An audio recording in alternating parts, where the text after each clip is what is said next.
Hello दोस्तों, मेरा नाम चंदन कुमार है। आप देख रहे हैं मेरा यूट्यूब चैनल। और DFCCIL के आगामी वैकेंसी जो है जूनियर एग्जीक्यूटिव इलेक्ट्रिकल और एग्जीक्यूटिव इलेक्ट्रिकल, इसी के CBT 2 के जो पेपर हैं, CBT 2 के टेक्निकल क्वेश्चन के लिए आज से हम एक सीरीज स्टार्ट करने जा रहे हैं। जिसमें से चैप्टर वाइज कवर किया जाएगा। हर एक चैप्टर का कवर करेंगे, ऑब्जेक्टिव और वन लीनियर। इसमें से हमारा मेन चैप्टर होगा जिसको हम कवर करेंगे अपने वीडियो में, तो हमारे वीडियो के साथ बने रहें। आज हमारा चैप्टर जो है, इस वीडियो में हम ट्रांसफार्मर के चैप्टर को कवर कर रहे हैं। तो ट्रांसफार्मर क्या है, पहला क्वेश्चन हमारा है कि ट्रांसफार्मर क्या है। ट्रांसफार्मर बदलता है, ठीक है। तो डेफिनेशन आपको याद होनी चाहिए। ट्रांसफार्मर क्या करता है? ट्रांसफार्मर बेसिकली वोल्टेज और करंट को परिवर्तित करता है, ठीक है। और वो भी AC करंट, यानी कि अल्टरनेटिंग करंट पे ही काम करती है। ट्रांसफार्मर को कभी भी DC करंट पे नहीं चलाया जा सकता। तो ट्रांसफार्मर है जो लो वोल्टता वाली प्रत्यावर्ती विद्युत धारा को उच्च वोल्टता वाली निर्भर धारा में, ठीक है। इसमें केवल और केवल एक ही लाइन दिया गया है, जबकि इसका मेन आंसर है high voltage to low voltage, high voltage to low voltage and low voltage to high voltage, ठीक है। यानी कि ट्रांसफार्मर स्टेप अप और स्टेप डाउन, इसीलिए हम कहते हैं कि एक ट्रांसफार्मर स्टेप अप है और एक ट्रांसफार्मर स्टेप डाउन है। इसका क्या अर्थ है? तो जो ट्रांसफार्मर स्टेप अप होगा,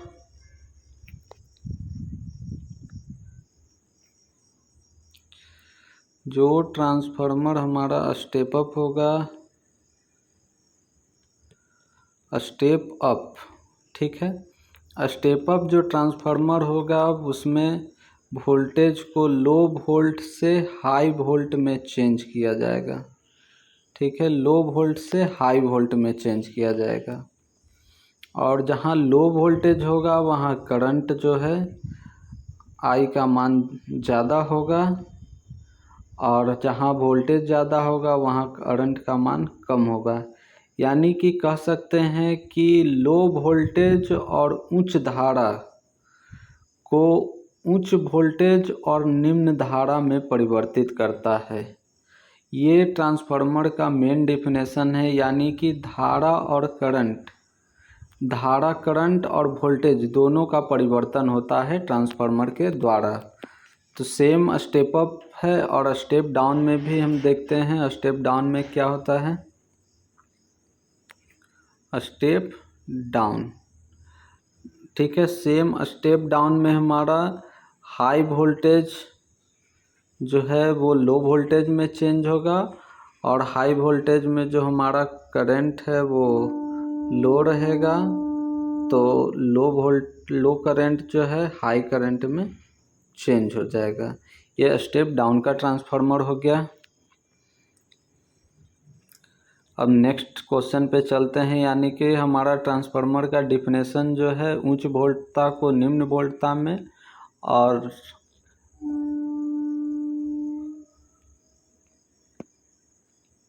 निम्न वोल्टेज को उच्च वोल्टेज में ट्रांसफार्मर जो है चेंज करता है।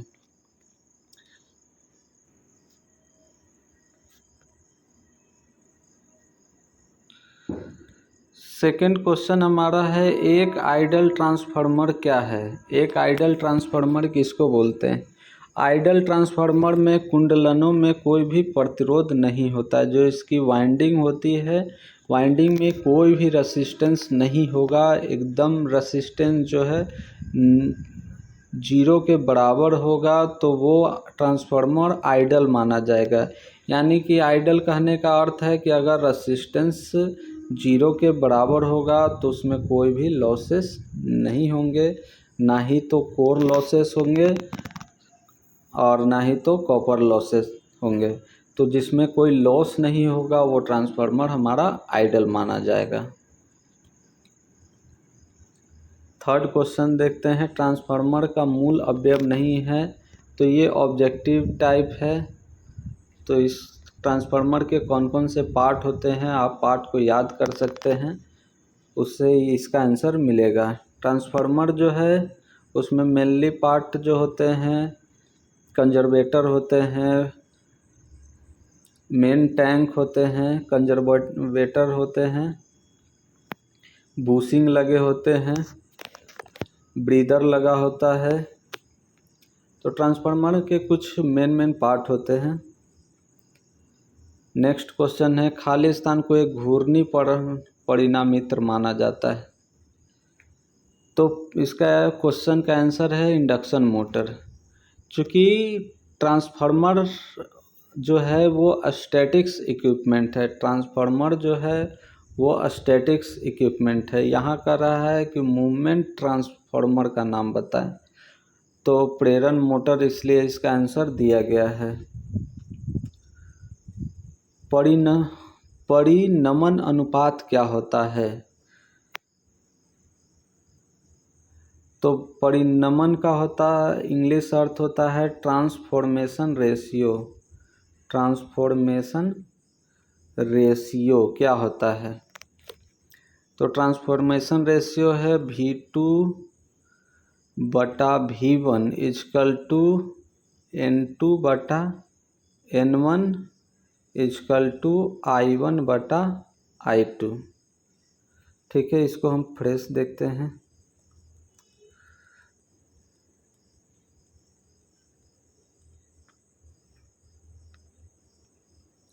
ट्रांसफॉर्मेशन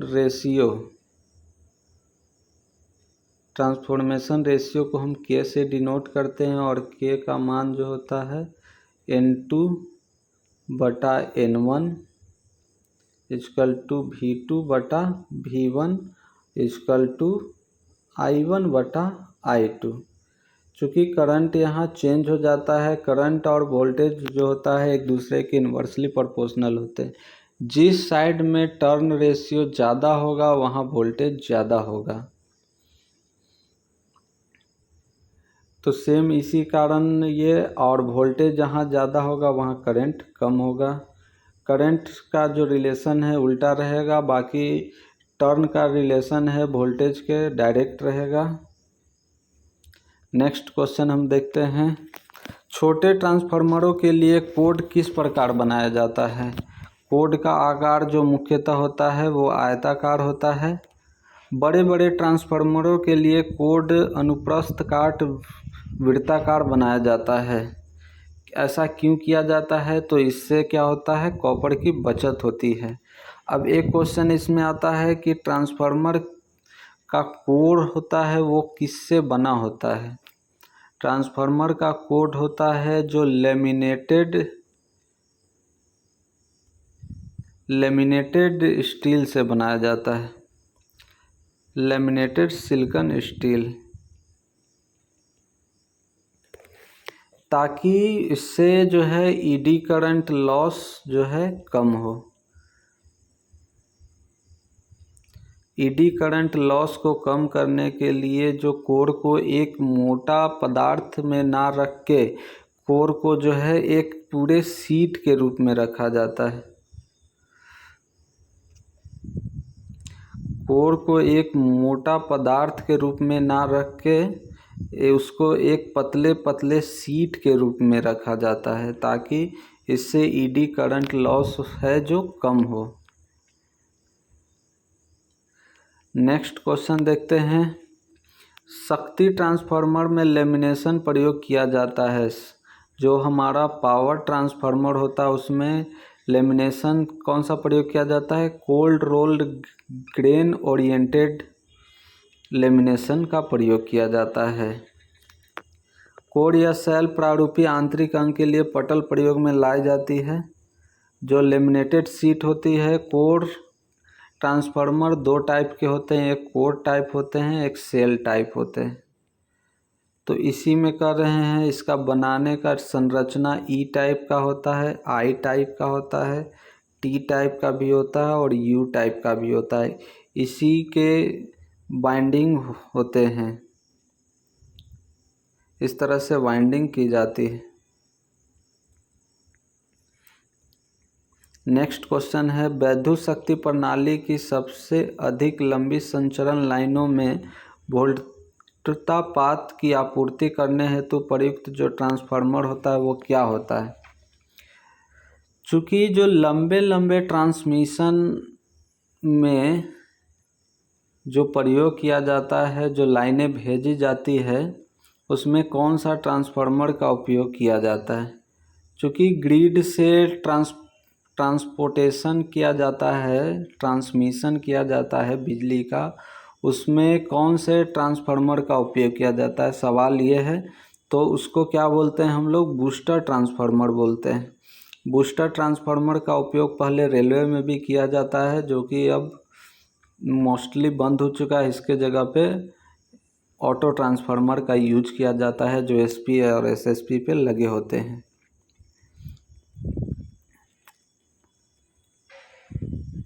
नेक्स्ट क्वेश्चन है, एक आदर्श ट्रांसफार्मर में क्या होता है?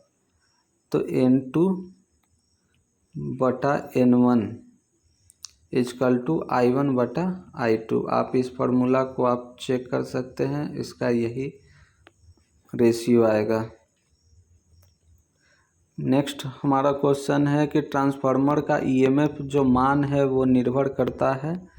तो ट्रांसफार्मर का ईएमएफ का फार्मूला होता है 4.445 मैक्सिमम F इंटू एन।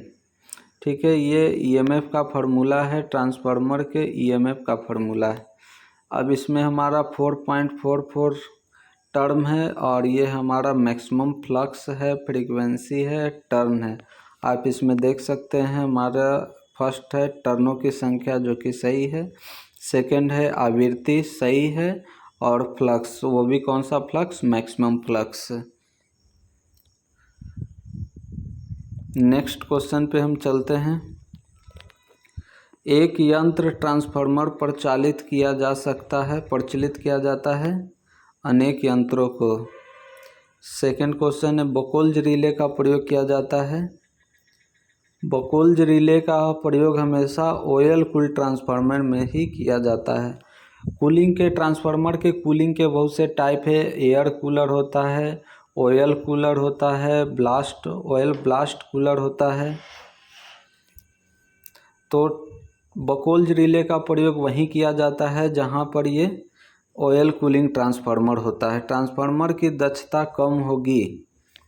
कोई भी ट्रांसफार्मर है उसकी इफिशियंसी, किसी भी व्यक्ति की इफिशियंसी, अगर कोई व्यक्ति 10 रोटी खाता है और वो व्यक्ति अगर 10 रोटी उसका पूरा न्यूट्रिशन उसको मिलता है, तो उसको पूर्ण इफिशियंसी उसको मिल जाएगी काम करने के लिए। तो सेम वही चीज़ है, यानी कि 10 रोटी का कोई भी न्यूट्रिशन लॉस नहीं हो रहा है। तो इफिशियंसी की बात की जा रही है। ट्रांसफार्मर की दक्षता कम कब होगी? तो ट्रांसफार्मर की दक्षता कम होने के लिए उसमें हानि ज़्यादा होंगे, लॉसेज जो है उसमें ज़्यादा होंगे। तो लॉसेज जो होते हैं दो प्रकार के होते हैं, एक कोर लॉस होता है और एक कॉपर लॉस होता है। कोर लॉस में आयरन लॉस आते हैं। तो आयरन लॉस और कॉपर लॉस जो होता है ज़्यादा होंगे तो ट्रांसफार्मर की दक्षता कम होगी। अब इसमें एक क्वेश्चन और आता है कि ट्रांसफार्मर की अधिकतम दक्षता कब होगी? ट्रांसफार्मर की अधिकतम दक्षता कब होगी? तो जहाँ कॉपर लॉस जो है आयरन लॉस के बराबर होगा। कॉपर लॉस जो है आयरन लॉस के बराबर होगा। ठीक है, हमारा जो कॉपर लॉस है वो आयरन लॉस को हम कोर लॉस भी बोलते हैं। ठीक है, कॉपर लॉस जो है आयरन लॉस के बराबर होगा तो ट्रांसफार्मर का एफिशिएंसी मैक्सिमम होगा।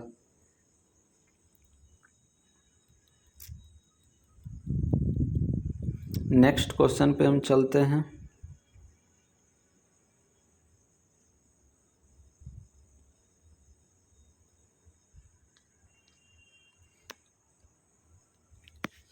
नेक्स्ट क्वेश्चन है, ट्रांसफार्मर